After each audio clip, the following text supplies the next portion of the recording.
60 प्रश्नावली 13.1 के प्रश्नों को हल कर रहे हैं। हम सीधा अनुपात पढ़ रहे हैं। ये चैप्टर है सीधा और प्रतिलोम अनुपात। तो प्रश्नावली 13.1 में प्रश्न है सीधे अनुपात संबंधित। तो देखें 6 क्वेश्चन है। एक जहाज के मॉडल में उसका मस्तूल जो ये ऊपर दिखाई दे रहे हैं आपको चित्र में आपकी किताब में 9 सेंटीमीटर ऊंचा है, जबकि वास्तविक जहाज का मस्तूल 12 मीटर ऊंचा है। तो जिसको देख करके जहाज को देख करके मॉडल बनाया गया है उसमें मस्तूल जो है कपड़े का ऊपर झंडा सा लगा होता है जहाज में, उसे मस्तूल बोलते हैं। तो ये 9 सेंटीमीटर बनाया गया है किसमें? जहाज के मॉडल में। लेकिन वास्तविक जहाज में कितना है? वो 12 मीटर ऊंचा है। अब यदि जहाज की लंबाई 28 मीटर है तो मॉडल की लंबाई कितनी होगी जो मॉडल बनाया गया है? तो हम इसको हल करते हैं।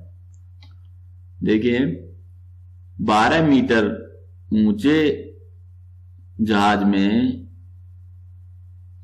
28 मीटर जहाज है और 12 मीटर ऊंचा मस्तूल है। तो 12 मीटर मस्तूल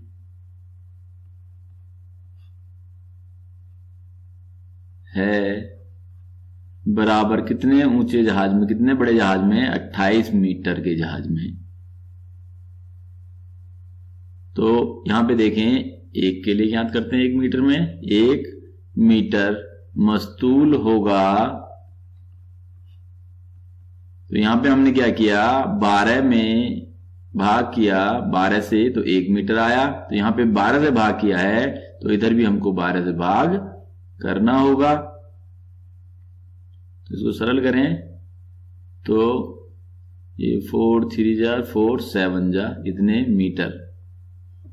अब हमारे पास जो मॉडल है वो उसमें मस्तूल है 9 सेंटीमीटर, जबकि जो जहाज है उसमें 12 मीटर का है मस्तूल और जहाज की लंबाई 28 मीटर है। तो यहां देखें सेंटीमीटर में है, ये किसमें है? मीटर में है। तो हम इसको भी सेंटीमीटर में बदल सकते हैं इसे, या हम इस सेंटीमीटर को मीटर में। तो जो 9 सेंटीमीटर का मस्तूल है इसका मतलब है वो 9/100 मीटर हो गया। या यहां पे देखें 9/100। अब इसमें हमने 9/100 से मल्टीप्लाई किया, ये समझे? इतने मीटर मस्तूल होगा, यानी 1 मीटर में इतना है। अब यहां पे क्या किया? ज्यादा किया है तो ज्यादा के लिए गुणा, तो 7/3 में मल्टीप्लाई करेंगे 9/100। इसको समझना है हमको। देखो 1 मीटर मस्तूल कितने बड़े जहाज में होगा? 7/3 मीटर जहाज में। अब हमें निकालना है 9 सेंटीमीटर मस्तूल निकालना है, जबकि ये मीटर में है। तो इसको हमने इसी में एक सी इकाई हो उसके लिए हमने क्या किया? यूनिट एक जैसे मात्रक एक जैसे होने चाहिए। तो ये मीटर है तो ये मीटर में, तो 9 सेंटीमीटर को हमने मीटर में बदल दिया। तो 1 मीटर में हमने 9/100 से मल्टीप्लाई किया तो ये 9/100 आ गया। तो इधर जब हमने 9/100 से मल्टीप्लाई किया है तो यहां पे भी 9/100 से मल्टीप्लाई करेंगे। सीधा अनुपात यही है कि एक संख्या बढ़ रही है जिस अनुपात में, तो दूसरी संख्या भी उसी अनुपात में बढ़ेगी। तो यहां गुणा किया। अब गुणा कर लेते हैं 3 1 जा और 3 3 जा। तो ये कितना हो गया? 7 3 जा 21/100 मीटर। या इसको सेंटीमीटर में लिखना चाहें तो ये हो गया 21 सेंटीमीटर, क्योंकि इस मीटर को सेंटीमीटर में गुणा बदलने के लिए 100 से गुणा कर देंगे। तो 21/100 मीटर है ये, तो सेंटीमीटर में बदलेंगे तो 100 से गुणा, तो ये आ गया 21। तो यानी कि वो जो मॉडल बनाया गया है वो 21 सेंटीमीटर बड़ा है, जिसमें 9 सेंटीमीटर का मस्तूल है। तो यहां पे आप इसको भाषा को और परिष्कृत कर सकते हैं। 12 मीटर मस्तूल वाले जहाज की कुल लंबाई बराबर 28 मीटर, इस तरह से। फिर यहां पे 1 मीटर मस्तूल वाले जहाज की लंबाई होगी बराबर ये। तो ये 9/100 मीटर मस्तूल वाले जहाज की लंबाई होगी बराबर। तो इस तरह से आप भाषा को और परिष्कृत कर सकते हैं। अगला प्रश्न देखते हैं। 2 किलोग्राम चीनी में इतने क्रिस्टल हैं। इतने किलोग्राम और इतने किलोग्राम में कितने होंगे? तो देखें, क्रिस्टल समझते हैं आप, चीनी जो छोटे छोटे दानों से मिलकर बनी हुई है वो दाने क्रिस्टल कहलाते हैं। तो 2 किलोग्राम चीनी में 2 किलोग्राम चीनी में क्रिस्टलों की संख्या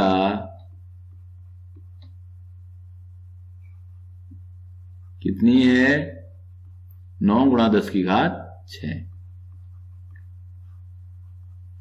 9 × 10⁶। तो एक इकाई का निकालेंगे पहले। एक एक नियम का प्रयोग कर रहे हैं हम सीधे अनुपात में। तो पहले 1 के लिए निकालें, फिर अधिक के लिए। तो यहाँ पे 1 किलोग्राम के लिए निकाल रहे हैं, तो यानी यहाँ 2 है, तो 2 में हमने 2 से भाग किया तो 1 आ गया। तो यहाँ पे भी हमें 2 से भाग करना होगा। तो 9 × 10⁶/2 हो जाएगा ये।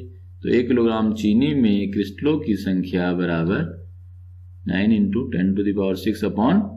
तो 2 से भाग करेंगे तो ये हो गया 4.5 × 10⁶। तो इतने क्रिस्टल होंगे 1 किलोग्राम चीनी में। तो 5 किलोग्राम का ज्ञात करेंगे। तो अब देख रहे हैं हम यहाँ पे, भाई यहाँ पे हमने कम का ज्ञात किया तो 2 से भाग किया है, तो यहाँ भी 2 से भाग कर दिया। अब 1 किलोग्राम का हमको ज्ञात हो गया, तो 1 के स्थान पे अब हमें 5 किलोग्राम निकालना है। तो हमने 1 किलोग्राम में इसमें 5 से गुणा की है, तो यहां भी इसमें हम 5 से गुणा करेंगे। तो यही सीधा अनुपात है कि अगर एक तरफ इकाई कम हो रही है तो दूसरी तरफ उसी अनुपात में कम होगी। एक तरफ इकाई बढ़ रही है तो उसी अनुपात में दूसरी तरफ इकाई यानी वस्तु बढ़ेगी। तो 4.5 × 10⁶ × 5, तो ये हम गुणा कर लेंगे। 5 × 5 = 25, 2 5 × 4 = 20 and 222.10⁶। यहाँ पे डेसिमल आगे ले जाएंगे तो 2.25 × 10⁷। तो ये सब हमने घातांक में किया हुआ है। इसको ऐसा इसलिए लिखा है 2.25 × 10 लिखा जा सकता है, और ये 10⁶ यहाँ पे पहले से है। तो यहाँ पे 10 की पावर कितनी हो गई है? 1। तो गुणा करने में अगर आधार समान है तो घातें जुड़ जाती हैं। तो 6 और 1 7, इसलिए इसको इस तरह से लिखा गया। अब 1.2 किलोग्राम में कितना होगा? तो 1 किलोग्राम को अगर हम 1.2 से मल्टीप्लाई करेंगे तो 1.2 आएगा।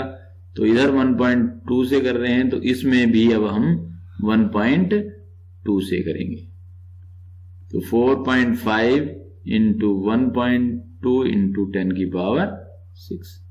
तो ये इकाई यहाँ पे 1.2 गुना बढ़ा दी। तो इधर वाली इकाई जो है, जो 1 किलोग्राम के समतुल्य है, वो ये है। तो इसमें भी 1.2 से गुणा की। तो ये गुणा करेंगे तो ये 12 5 = 66, 12 4 = 48 और 6 54, और 2 जो डिजिट है उनसे पहले डेसिमल, ये हो गया 10⁶। तो ये हो गया 5.4 × 10⁶ क्रिस्टल होंगे 1.2 किलोग्राम चीनी में। तो हमको ध्यान रखना है कि अगर एक तरफ इकाई बढ़ रही है जिस अनुपात में, अगर गुणा कर रहे हैं तो उसी संख्या से दूसरी ओर भी गुणा करेंगे, और भाग कर रहे हैं तो दूसरी ओर भी भाग करेंगे।